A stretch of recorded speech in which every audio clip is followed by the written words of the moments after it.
want to turn to the issue of abortion. President Trump, you've often touted that you were able to kill Roe v. Wade. Last year, you said that you were proud to be the most pro-life president in American history. Then last month, you said that your administration would be great for women and their reproductive rights. In your home state of Florida, you surprised many with regard to your 6-week abortion ban because you initially had said that it was too short. And you said, quote, I'm going to be voting that we need more than 6 weeks. But then the very next day, you reversed course and said you would vote to support the 6-week ban. Vice President Harris says that women shouldn't trust you on the issue of abortion because you've changed your position so many times. Therefore, why should they trust you? Well, the reason I'm doing that vote is because the plan is, as you know, the vote is, they have abortion in the 9th month. They even have, and you can look at the governor of West Virginia, the previous governor of West Virginia, not the current governor, who's doing an excellent job, but the governor before, he said the baby will be born and we will decide what to do with the baby. In other words, we'll execute the baby. And that's why I did that, because that predominates, because they're radical. The Democrats are radical in that. And her vice presidential pick, which I think was a horrible pick, by the way, for our country, because he is really out of it. But her vice presidential pick says abortion in the 9th month is absolutely fine. He also says execution after birth. It's execution, no longer abortion, because the baby is born, is okay. And that's not okay with me, hence the vote. The abortion issue. Oh my God, do they beat it to death? A lot of people think Kamala won that. Well,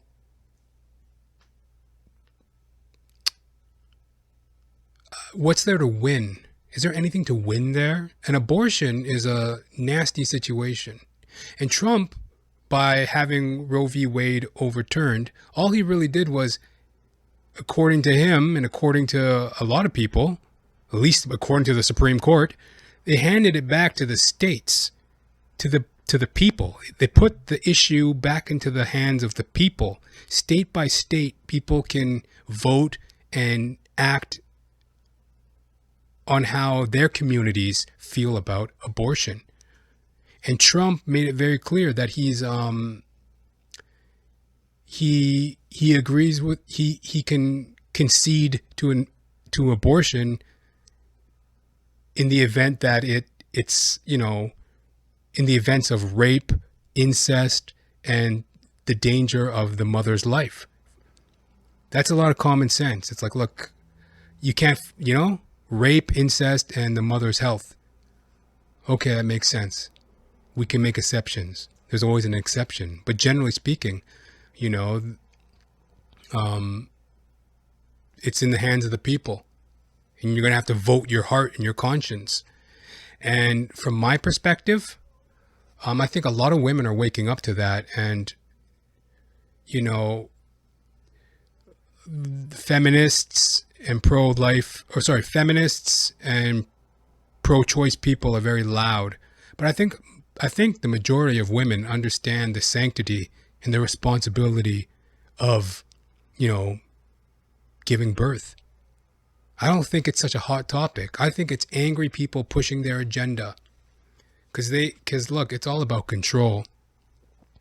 The more women can band together in feminist groups and cry victim and scream about this, scream about that, and hate men, they create themselves a little pocket where they have power and access to money and influence and donations and unchecked power.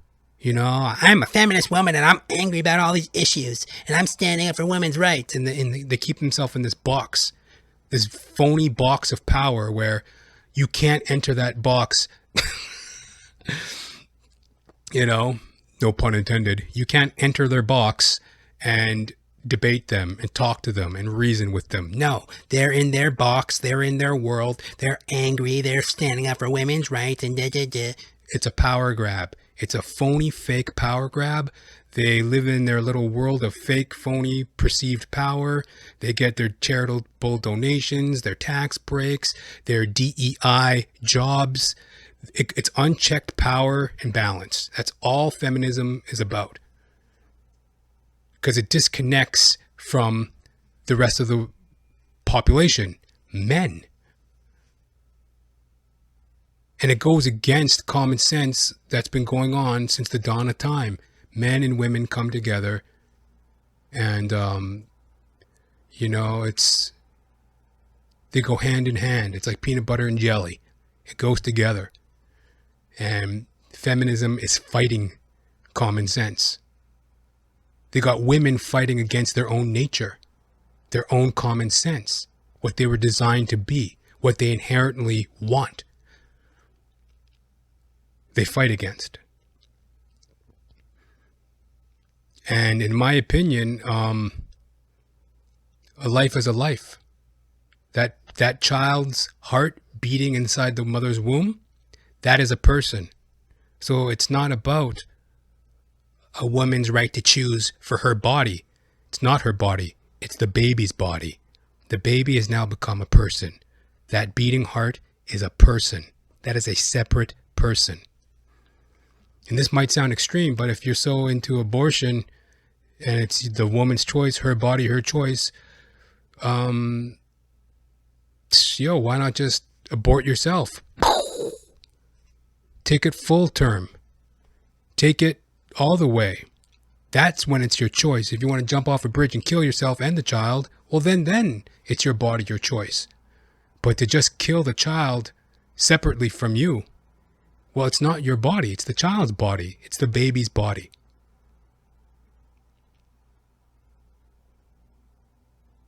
You know?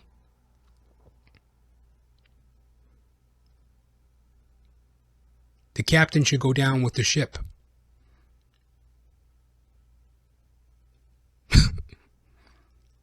I don't know. We're living in a time when also women, they pose the question of women's rights as this big intellectual question, this big philosophical question, philosophical point, my body, my choice, women's rights, society, this big issue.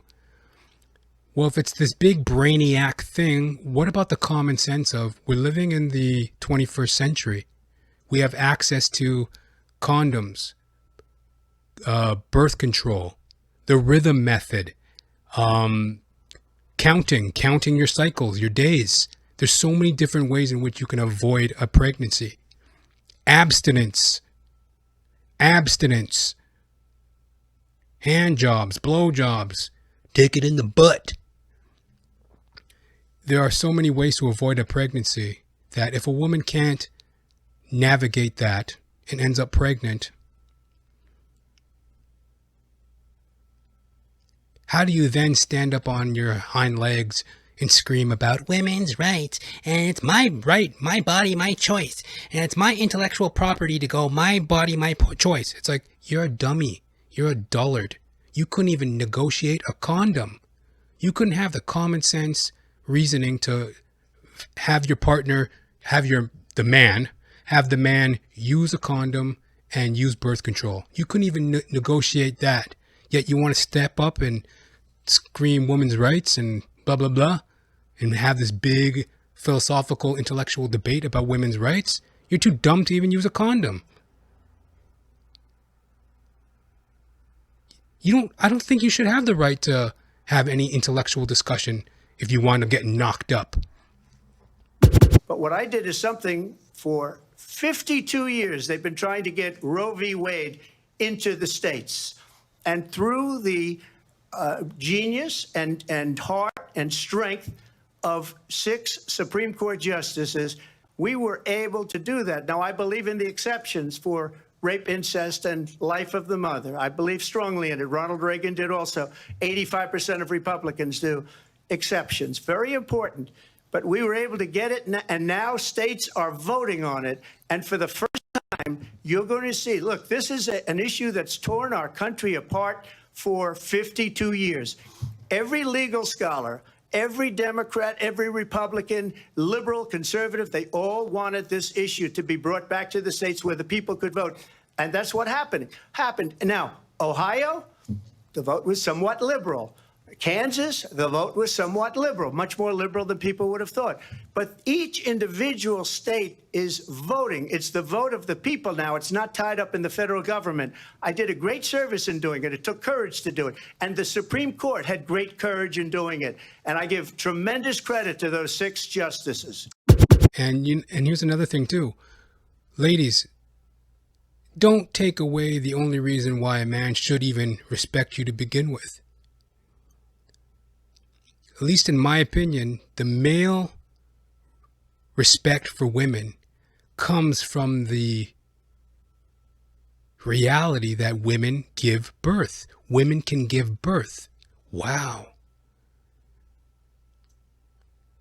That is your God-given right. That is your duty. That is your role. That is your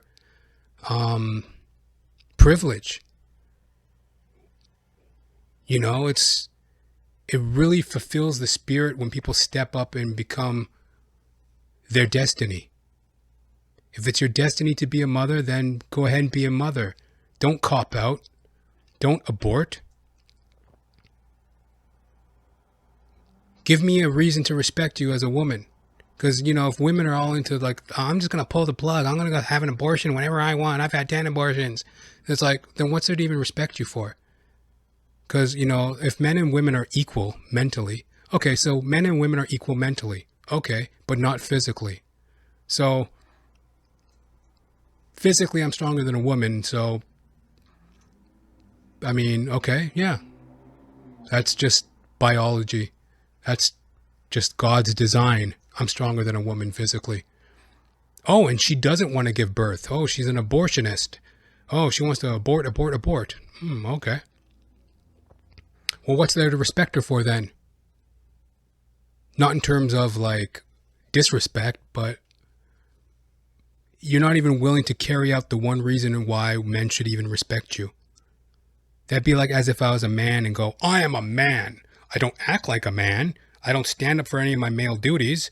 I'm a lousy father. I don't work. I'm a layabout. I'm a drunk. I'm a fucking drug addict. I don't do anything manly, but I'm a man. Respect my manhood. You'd be like, actually, no, you're not much of a man. You're a bum. This loser doesn't work. This loser doesn't support his children. This loser doesn't support his wife. He's just, he's a loser. He's not much of a man. Same thing with women. It's like, yo, if you're not going to be a woman and take on your womanly duty, should you become pregnant to go through with it and do the honorable thing, then why should I give you honor when you don't earn it? I don't know if respect should be earned, but I mean, at least the honor of motherhood or I don't know. You get my point, right?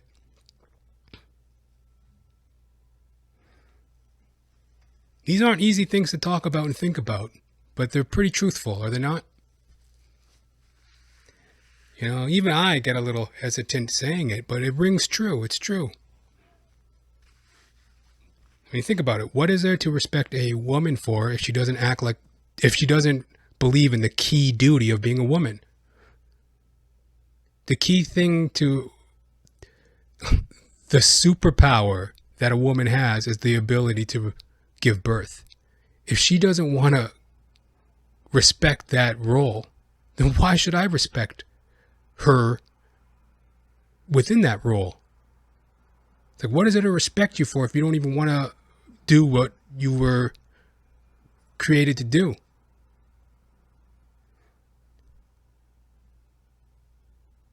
And again, would you respect me as a man if I was like this loser who's not willing to defend himself? If I was some loser deadbeat father, if I was acting unmanly?